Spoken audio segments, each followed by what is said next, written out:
Satole was born in Vaslauris, a black residential area just south of Boxburg, in 1964. When he was a child, his father died. Later in his childhood, his mother abandoned him and his 4 siblings in a police station. Beforehand, she instructed them to never tell the officers she was their mother. They were interned in an orphanage of Benoni and later transferred to KwaZulu-Natal. Claiming mistreatment, Satole ran away after 3 years and went to live with his older brother Patrick. After an unspecified time, Patrick moved to Venda and Satole sold their house without permission. Afterward, Moses had a number of menial jobs in farms and gold mines surrounding Johannesburg. He liked to help street children and returned many runaways to their parents. He was also considered charming and a ladies' man.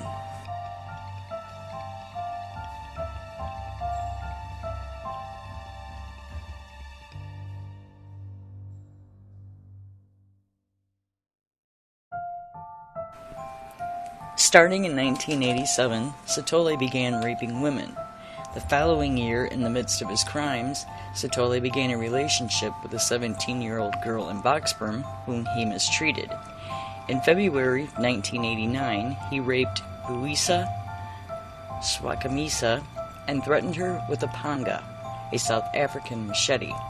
Months after, Swakamisa saw Satole standing outside her new workplace and called the police. In a very unprofessional move, officers forced Satole and Swakamisa to share the backseat of a police car as they drove them over to the station. During the trip, Satole kept cursing at Swakamisa, saying that he should have killed her. Moses was sentenced to 6 years in prison, and while still incarcerated, he met a woman named Martha, who was visiting a relative in prison, and they began writing letters to each other. Eventually, Moses was released in 1993 for good behavior, and he moved to Pretoria with Martha and her parents. Satole targeted unemployed black women in their 20s who looked after their appearance. He offered them a desk job, and after a train trip, he led them on foot to one of his killing sites in the Gauteng area, claiming it was a shortcut to his office. Once there, he told them that he'd been hurt by a woman and that he was going to rape and kill them unless they defeated him. He would then bind their hands, undress them, rape them more than once, and strangle them in the location. He strangled the first victim with his own hands, and the rest with a ligature taken from the victims themselves, mostly their panties, but sometimes also belts, shoelaces, and purse handles. The last victims were strangled with a garrote made with their clothing and a stick. These last victims were also raped and killed directly over an older body, and their hands were bound to their necks to make them unable to struggle without strangling themselves. Satole would masturbate while his victims died. Afterwards, he covered their faces with their own clothing and weighed the clothes down with stones. In July of 1994, while Martha was 5 months pregnant with Satole's daughter, Satole lured 18-year-old Maria Monama to Cleveland. His bait, like in all the following murders, was a desk job in a foundation named Youth Against Human Abuse, which didn't actually exist. After raping and strangling Monama with his own hands, Satole wrote 3 messages on her skin. "She a beach," "I am no fighting with you, please," and "We must stay here for as long as you don't understand." It is believed that these messages were directed to law enforcement, and that for each time he killed, Satole imagined that he was taking his revenge on Swakamisa for reporting him. By the fall, 4 women had been found strangled in Cleveland, a 5th in Pretoria, and a 6th in Boxburg. One of them was Satole's mistress, Amanda Thiti, whose funeral was attended by Sitole. However, the police arrested a different man, David Sleepy, after he was recorded by an ATM machine's video withdrawing money using Thiedi's credit card. Sleepy was later shot by police while purportedly leading officers to the site of Thiedi, and the case was considered closed.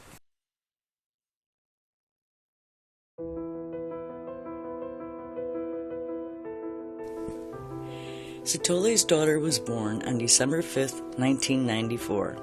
Later, months after the birth of their child, Sitole and Martha separated. Moses became homeless and slept in train stations.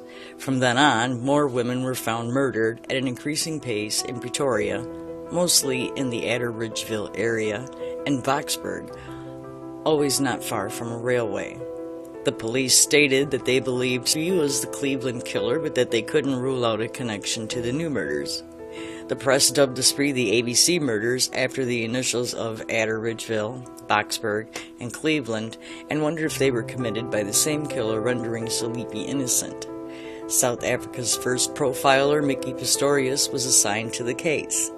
She determined that the Cleveland murders were perpetrated by two different killers, one of whom was also the one responsible for the more recent Pretoria and Boksburg murders. Because there was still fear about a false accusation against Sleepy, Pistorius invited retired FBI profiler Robert Ressler to check the evidence and revise her profile. Ressler spent a week in South Africa and largely supported the conclusions of Pistorius, and included her prediction that the killer would contact the media. Meanwhile, the hysteria about the murders had reached such levels that then-President Nelson Mandela made a public appearance on TV to ask viewers for their cooperation. On October 3, 1995, Sitole called the Gauteng newspaper The Star, saying that his name was Joseph Magwena and that he was the man that is so highly wanted. He then gave them a lengthy interview in which he claimed responsibility for almost all the murders, but denied any part in the ones committed in Cleveland. He also insisted that he was not responsible for the deaths of a 2-year-old and his mother, and claimed that he loved children. Sitole said that he hated women because he had been imprisoned after one falsely accused him of rape. To prove that he really was the killer, he finished the interview with some clues about the location of an undiscovered victim. Meanwhile, the police learned that all of the identified victims went missing after being offered a job by a man. They checked a phone number that many had called before their disappearance, which belonged to Moses Sitole's sister. After realizing that Sitole's history matched details given in the interview of Magwena, it was announced that Sitole was wanted for the murders, and his image was released to the press.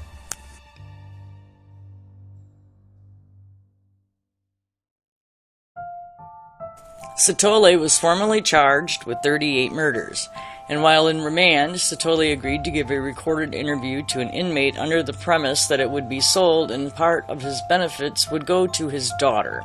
This time, Sitole admitted to 29 murders and said that he did not know where the other 9 came from. According to Sitole, he got his main thrill from watching his victims' eyes bulge out when they died. At his trial, however, Sitole declared himself innocent of all charges and accused the police of forcing him to confess. On December 4, 1997, Sitole was found guilty of 38 counts of murder, 40 counts of rape, and 6 counts of robbery. Sentenced to 2,410 years in prison with no possibility of parole for 930 years. Sitole is currently serving his sentence in the C-Max section of Pretoria Central Prison, the highest security block in all of South Africa.